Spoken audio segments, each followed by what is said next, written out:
So what is presbyopia? Presbyopia is derived from a Greek term which means old eye. When we are born, we all have a reserve of what we call accommodation. So your eye is able to recruit extra power to focus when you're looking near.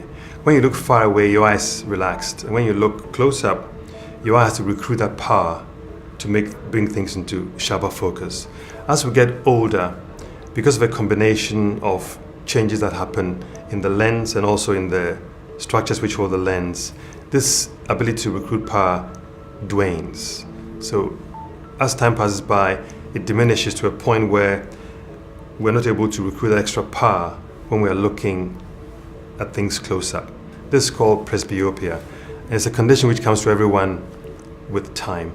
Patients who are short-sighted tend to develop presbyopia later than patients who had normal vision or who are far-sighted. So you may find two people of the same age, say at 45, one person needing glasses for close-up and the other one doesn't. It's most likely because the person who doesn't need glasses for close-up is a little bit short-sighted. But as I said before, it's a condition which comes to everyone with time. And the main symptom is difficulty with reading close-up. You often find people saying their arms are getting a bit too short for them and they have to keep stretching out their arms, to hold things far out to be able to see more clearly. This is what presbyopia is. Essentially, this can be treated by spectacles. So what we do is we give you a plus lens, and you often find people going to the pharmacy or drugstore to buy over-the-counter prescription glasses. And it has the effect of just replenishing the eye with that power which it has lost over time. The power prescription usually ranges from about 1 to about 3 or 3.5. And to correct it, we would test you and determine the deficit and then give you the appropriate prescription with spectacles.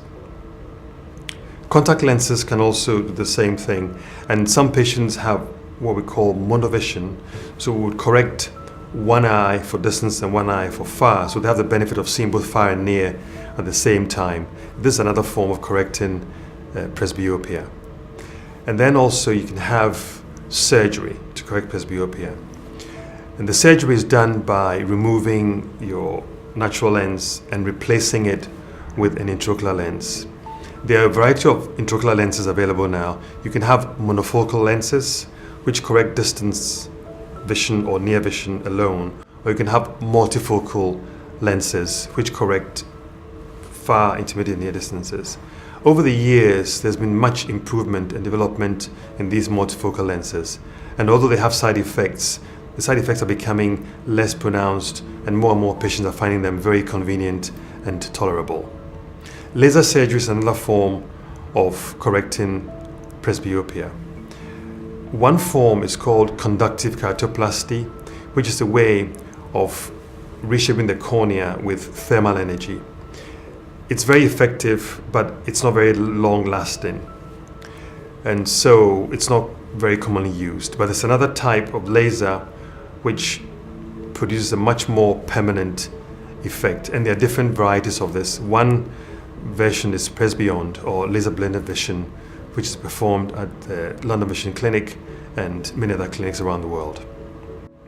Now, regarding patients who undergo laser surgery for presbyopia, the main idea here is that we are reshaping the cornea to give the patient the ability to read close up. But as time passes by, the eye loses more and more of accommodation, so the need to recruit more power is there, and the eye is not always able to do that.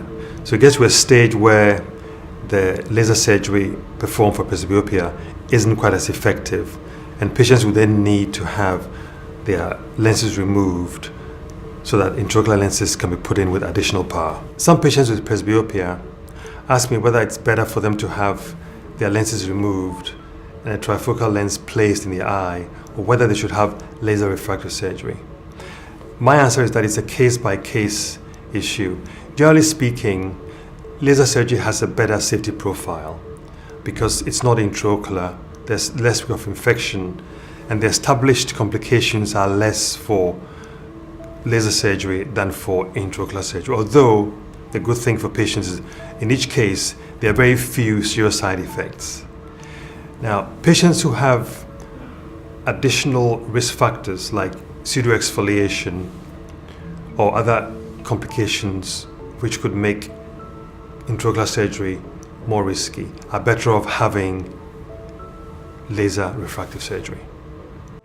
So one thing we do is we spend a lot of time assessing the patients. Patients have a series of tests and counseling sessions to evaluate them with regards to determining which option is best for them. And in the end, what we aim to do is to come up with a treatment schedule which is best for the patient, very much customized to them to give the best results.